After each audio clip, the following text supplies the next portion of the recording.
Hello everybody, True Marvis here, your 3 million G gamer. Welcome to another True Plays. This is going to be a pretty quick one, so I don't want to spoil this game for you. This is Swordbreaker Origins on the Xbox Series X version. This is developed by Sometimes You, published by Sometimes You and developed by Ducat Game Studio. It's a sequel to the original Swordbreaker game, which is like a choose-your-own-adventure game. Where you read text and drawn scenes and make a choice where your adventurer goes next. It's like the old classic fighting fantasy books or choose your own adventure books. It's priced at £8.39, and there is a discount if you buy the Xbox One version. By the Xbox One version, as you can see there. Even though I know it says buy to own Xbox book as per usual. As you can see, if you're on the Xbox One version, which I do, you get a massive 50% discount off the Series X version. You do have to buy the games in that order though. Buy the Xbox if you want to buy both, Xbox One first, and then the discount appears on the Xbox Series version as well. But if you want to buy it normally, if you just want to buy the one version, it's £8.39. And it is available on Windows 10 as well. There is 3 versions of this game, so you can stack the game 3 times for achievements. So we're going to jump in. We're going to have a very quick look at it, because again, the whole point of this kind of game is to play it and experience the story and make your own choices. So let's jump in and have a little look.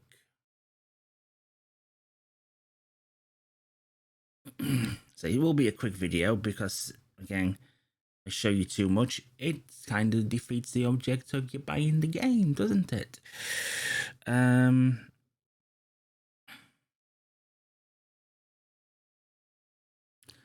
game's got a whopping achievement list. I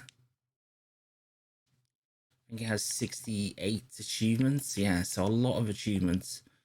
Basically seeing the entire outcome, and I can actually show you the scope of the game and the amount of different scenes and possibilities that are available for your character. If we have a look at this map screen, look at this. Each one of these question marks is a different destination or a different scene. There's 620 scenes in total. So as you can see, there is a lot of pathways that you can travel and a lot of decisions you can make, which can vastly change the story. Now, the way that this game is structured is it's kind of doesn't take itself too seriously. The first game was a strict kind of like Dungeons and Dragons game. While this is the same kind of thing, it does kind of parody other genres. Like, for example, there is references to other franchises throughout the game, which don't actually make sense. I mean, like in one scenario on this, just a little spoiler here. In one scenario, you actually come out of the game into the modern world and do a few choices, and you meet some characters from Star Wars along the way in one scenario. Just things such as that. So this one doesn't take itself super seriously, even though some paths are straight Dungeons and Dragons. So we're going to jump in to new game. You can I think you can view the scenes once you've unlocked them. So if you just want to view the artwork, you can certainly do so at your leisure. The settings don't really do much. You just got different fonts. You can just change the fonts. Doesn't really do an awful lot other than in-game. And once you've seen all the 3 main endings of the game, you can activate New Game Plus God mode, which basically means you can't die. And there is a few mini games thrown in as well, which you only have to complete once if you want, because once you complete them once, you can skip the mini games. But they are pretty simple. They're pretty straightforward kind of things, but they do add a little bit of variance to the game. Yeah, let's jump in and have a look. Swordbreaker, the mysterious adventurer that one day shaped the fate of the abandoned castle, but how? Did he save the princess? Did he become a Dark Lord, or has he stolen the Lord's gem? What do we know about Swordbreaker at all? Who is he, and how did he get his nickname?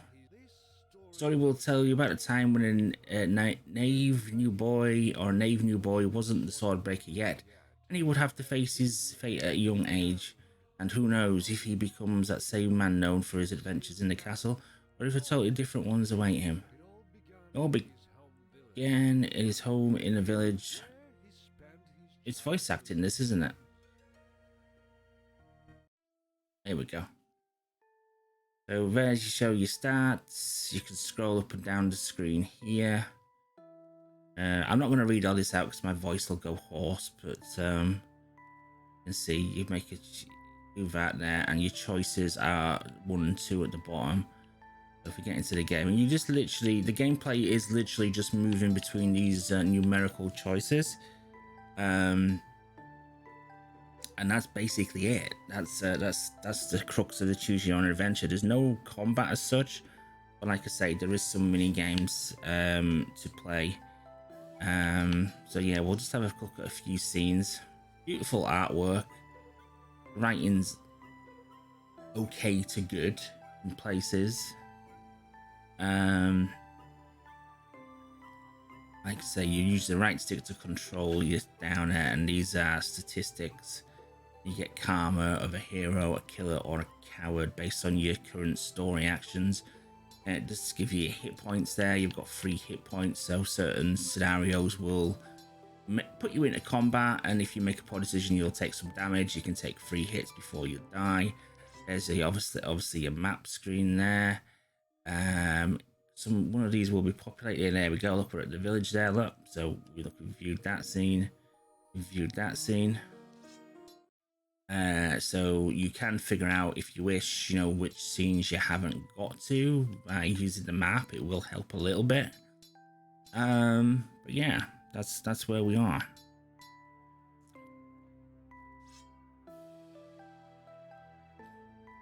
It starts right off at the beginning of this story.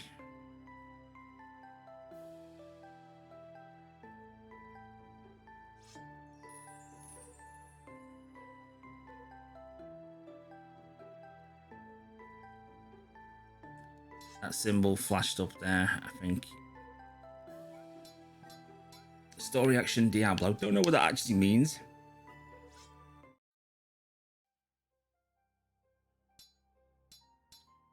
There's a 10-year time skip now.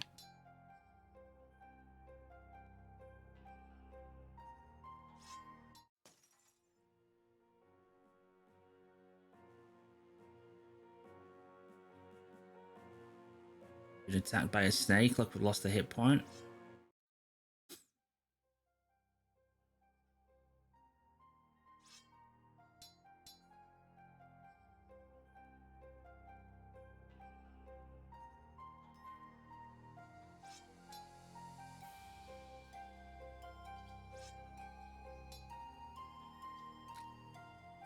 Excuse me.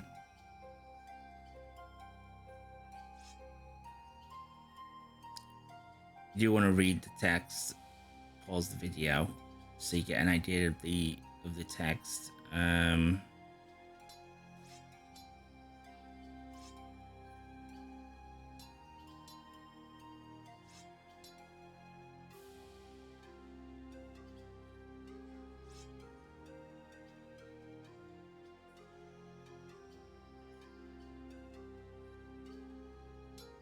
You can sneak into the house, talk to the farmer.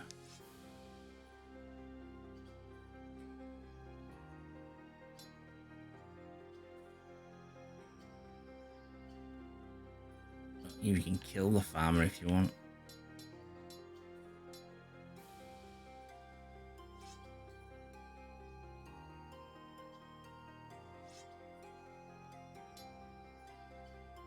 Some choices lead you back to the previous choice because they're just like inquiry choices.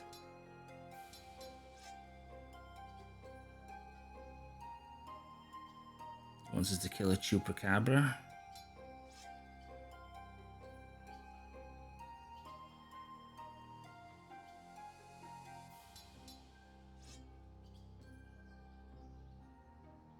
The guy's drugged us with his tea.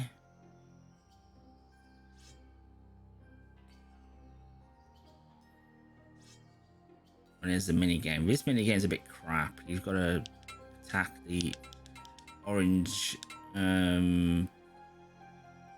stones while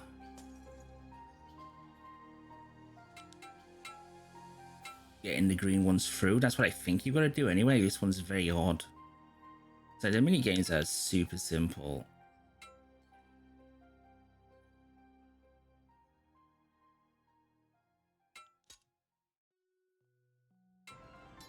There we go, we beat him.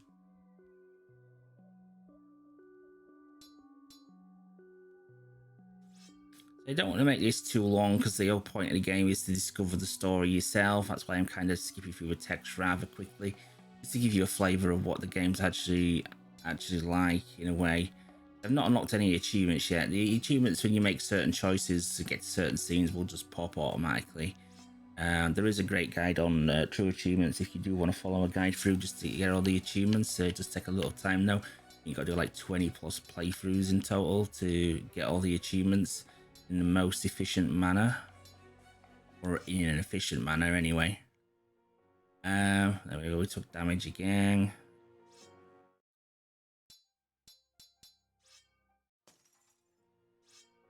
And we died. And we've been a coward. So that concludes the playthrough. So I just wanted to give you a little flavour of the game there. It is basically just choose your own adventure. The artwork's good. The storytelling is, like I say, okay to good. And there's a hell of a lot of scenes to view. I say, and there is some fan service to other franchises as well. And do remember, if you are an achievement hunter, and there is free versions of this game, so you can knock yourself out with the achievements 3 times by all 3 versions of the game. Anyway, that was a quick look at Swordbreaker Origins. Hope you enjoyed it. I will see you on the next one.